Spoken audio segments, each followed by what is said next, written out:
Hello everyone, it's Cassie and welcome to part 2 of my Princess Power series. Today we're going to be focusing on Cinderella. So in the beginning, the book opens and the narrator starts to tell the backstory of Cinderella.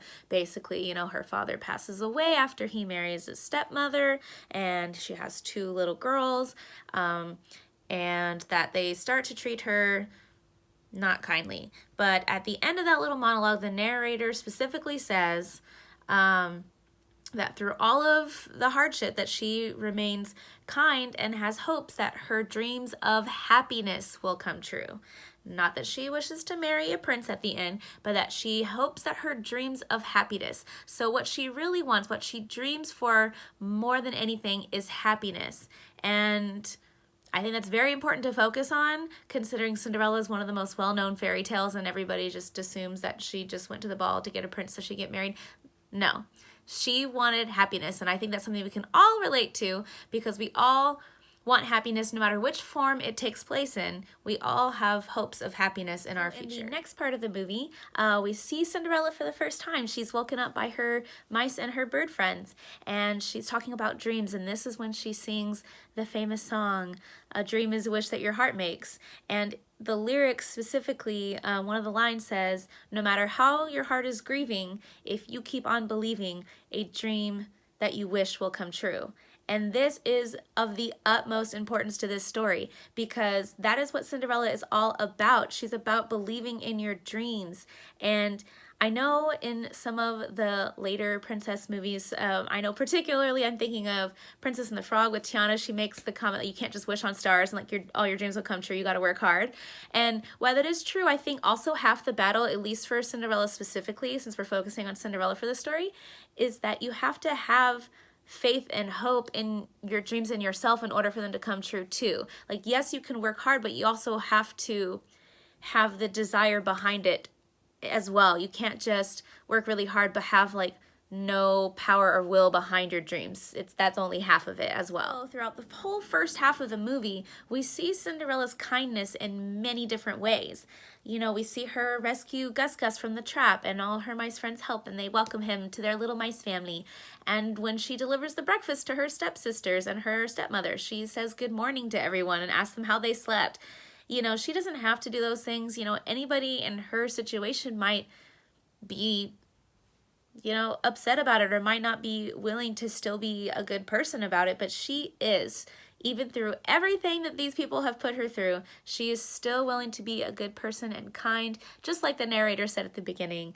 And I just think that this is really important throughout the whole first half of the movie to set up how she is constantly being thrown obstacles, like when Anastasia discovered Gus Gus under her teacup and she got in trouble and she had to do all those extra chores. She still remains constant and kind and is, no matter what, her kindness is still, her faith and her kindness still remain on the same plane. It sets that up throughout the entire first half of the movie. So about halfway through the movie is the part where her stepsisters tear her dress apart and she runs out of the house crying, and she's just saying that she can't believe anymore. Like, she's losing all her faith and her hope in any dream coming true. She's literally reached her breaking point.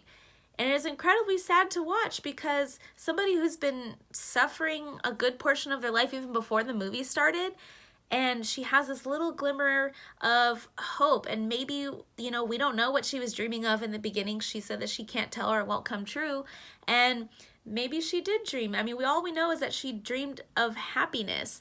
And maybe going to a ball and having a good time is something that would make her happy. And she just wanted the chance to go, and they literally ripped it from her.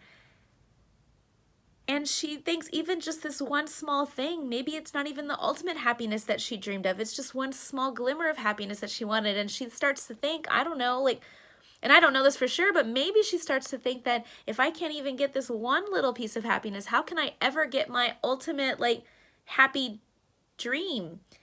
And it's really heartbreaking. And all her animal friends come out and they're watching her cry, but then all the little sparkles start to come and the fairy godmother appears. Now, I think this is great symbolism for just life in general, because everybody reaches a point in their life where the stresses that life puts on you become too much and you break down. And maybe you don't cry. I myself, I cry a lot, but you just break down and you just don't know if fighting for what you want becomes worth it. You just reach that breaking point. But I find that oftentimes when you reach that breaking point, that's when miracles happen. That's when life tends to give you a little surprise and just turns things around.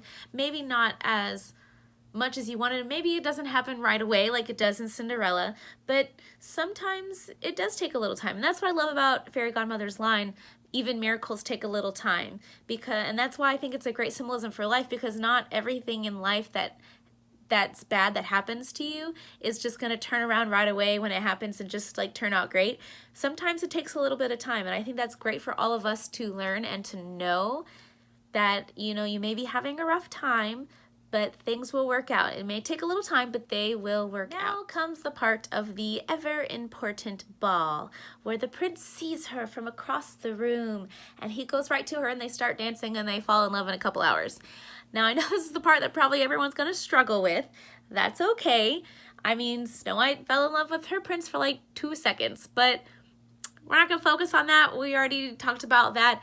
The point is that sometimes true love does happen. I mean, we all have heard the phrase love at first sight, and even though I completely agree that it doesn't happen all the time, that it's very unlikely to happen, it doesn't mean that it doesn't happen. It's kind of like having a high school sweetheart. While I personally believe that you may not know if you love that person while you're in high school, I do believe that it still does happen, because I think that there are just some people that are just meant to be, and maybe that seems really childish of me, but like some people just know.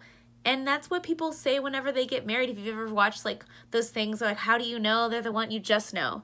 Okay, they just knew. They met each other. It was love at first sight. They just knew. Okay, people, I know that might not be the answer that you wanted, but you're just gonna have to deal with it, because that's what's happening here. It doesn't happen all the time, and maybe it's a little unrealistic, but I think it does still happen. So I think it's really the other reason that the dance scene is important, because they do dance for a little while, and then about halfway through the dance is when they start singing So This Is Love.